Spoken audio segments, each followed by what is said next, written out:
Саламатсыңар туугандар. Мына 2020-жылы мына бүгүн канчасы? 10 апрель. 10 апрелде мына мынтип квартирадан сагалап көчүп кетип атабыз. Мына бул жакта 1 жашка толо элек бала бар ошо.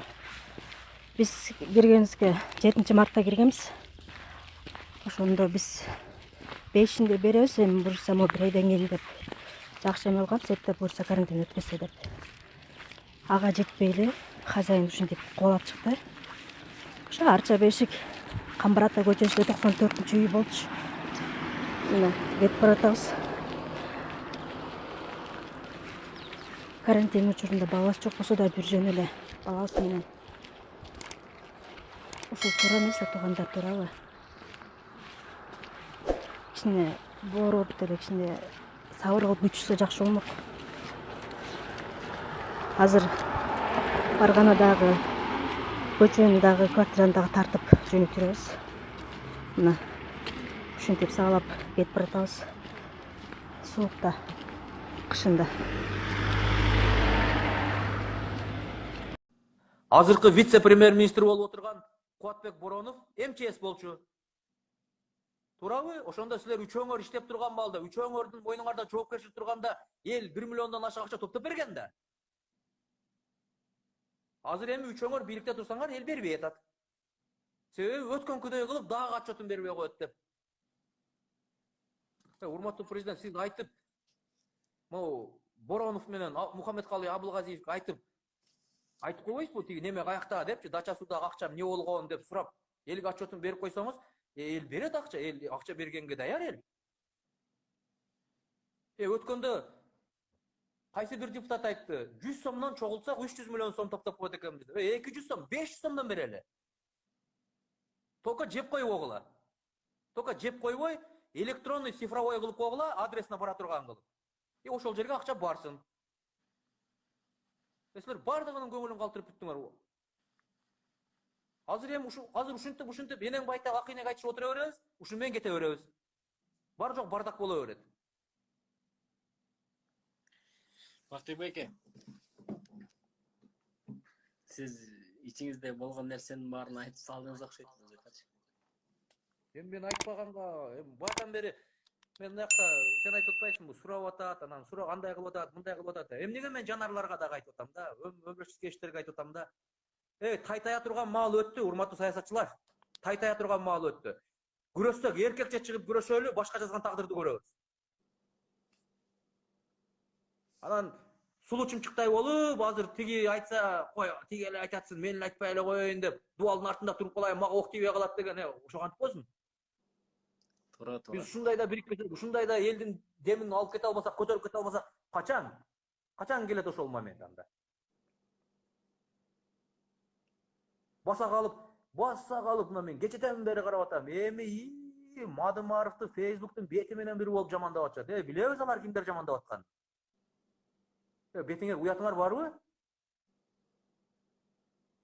Силердин бийлигиңердин авторитетине караганда Мадымаровдун авторитети 2 эсе жогору болуп кетти. Түшүнүп атасыңарбы ошону? Түрмө жазып жаткан Садыр Жапаровдун авторитетиңер жок болуп калды силердин. Ошону түшүнүп атасыңарбы? Жөн эле эл зериккенден чыгып Садыр Жапаровду, Мадымаровдарды колдоп атат деп атасыңарбы?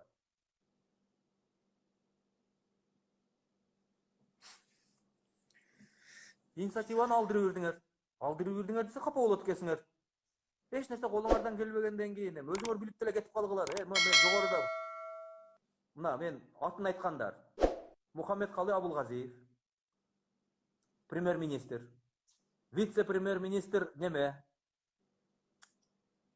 Боронов, Кубатбек Боронов.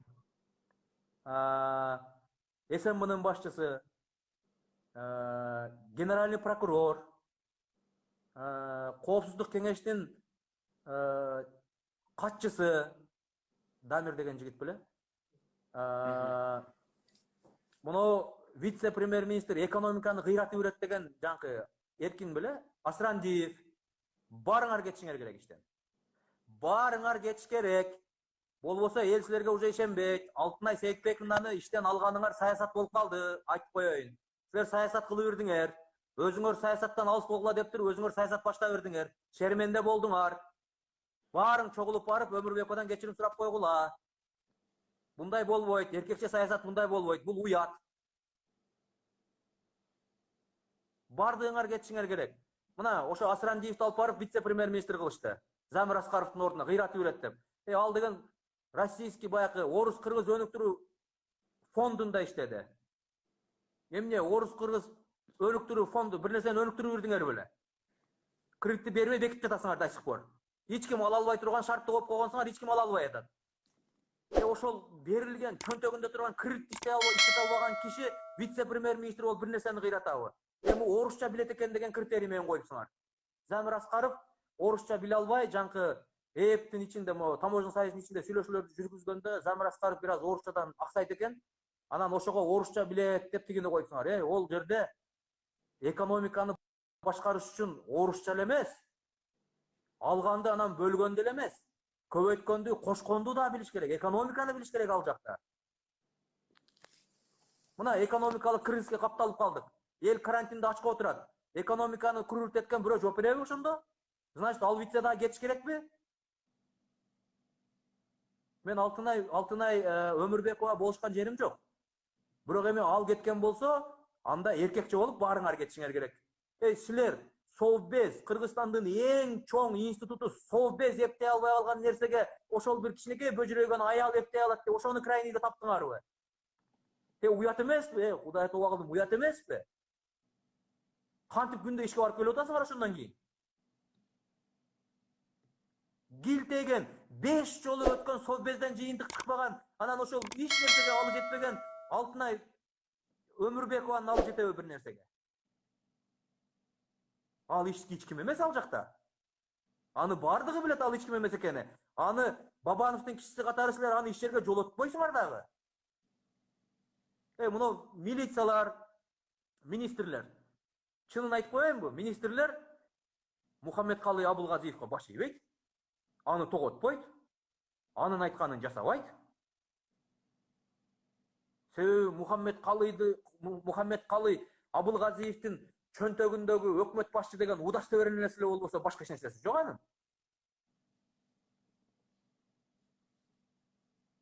Айтып атам го, силердин мына президенттин алдында, президенттин бийлигинин алдында силер ушундай деңгээлге жеткизип койдуңар. Жогорку кеңеш менен өкмөт баягы мектептеги чоң класстын окуучуларына тамеки ташыган кичинекей класстын окуучусундай эле болуп калды. Подай принеси болуп эле. Мальчик на побегушках болуп. Бар тигин алып келип кой, тигини бияка коюп кой, тигин тияка коюп кой деген эле болуп калды. Ошондой болсо деле боло береби? Мына если саясат кылышыңар керек болсо, саясат мындай. Эгерде бирөөнү иштен алыш керек боло турган болсо, муну Совбездин бардык мүчөсүн иштен айдаш керек. Бардык мүчөсүн иштен айдаш керек. Силер чечим чыгарып койдуңар. О чечимди бирөө керекпи аткарылып атканы? Ошол ким көзөмөлдөп атты эле? Ошол адам неге иштен кеткен жок? Эмне кылып атты ал ошо ишти кылбай? Муну коопсуздук кеңешинин катчысы деген бирлеши бар анын, ошону көзөмөлдөйт деген. Ошону көзөмөлдөш керек да. Анан силер эми не дейин деп атасыңар азыр мына президенттин тегерегинде командасындагылар. Президент өткөндө бир жолу айтты, силер иштейсиңерби, иштебейсиңерби деп кыйкырды. Анан 5 жолу Совбез өткөрдүңөр дагы, ошол жерде дагы президент бардыгыңарды сөктү ашата. Туурабы? Анан акырында получается эмне болуп калды? Совбездин 5 жолу Совбез өтсө дагы эч ким көчүгүн көтөрүп кыймылдабай коюптур. Ошондо эмне президент никто? Силер эмне ошо президентти никто болуп көрсөтөйүн деп атасыңар жанында командасы, пиарщиктери, технологдору. Президент жөн эле иштебей, телевизор көрүп отурат дегенди көрсөтөйүн деп атасыңарбы? Мээңер иштейби силердин? Колуңардан келген ишти кылбайсыңарбы? Колуңардан келбесе бар кеткиле. Мына Бабанов премьер-министр болуп турганда, Султан Ханазаров деген пресс-секретары бар эле. 120 депутаттын соккусуна каршы туруп коет болчу. А силер 127 эле депутат деп эптей албай атасыңар. Мына Темир Сариевдин маалында Азаттыкта иштеген бала бар эле, Азирет ким эле? Бакыт Асанов деген бала бар эле. Ошо кибирейген балачалык жоксуңарбы? Ошончоң чогулуп алып. Баспай экен, ал Bir fake талкалап коюп атат. Инстаграмда отуруп алып эле, жалгыз өзү эле талкалап коюп атат. Ого дагы күчүңөр жетпей, тутуп келип камап коюп атасыңар. Силер баарын эле камай бересиңер. Силер камаган эле колуңардан келет. Бүгүн бийлигиңер бар, бүгүн күчүңөр бар. Бүгүн камайсыңар. А эртеңчи, бүткөндөн кийинчи баягы маска окшоп атасыңар силер. Жерде жатканды карап алып, анекдотто мас айтып ататмыш. Жатасың, чочко.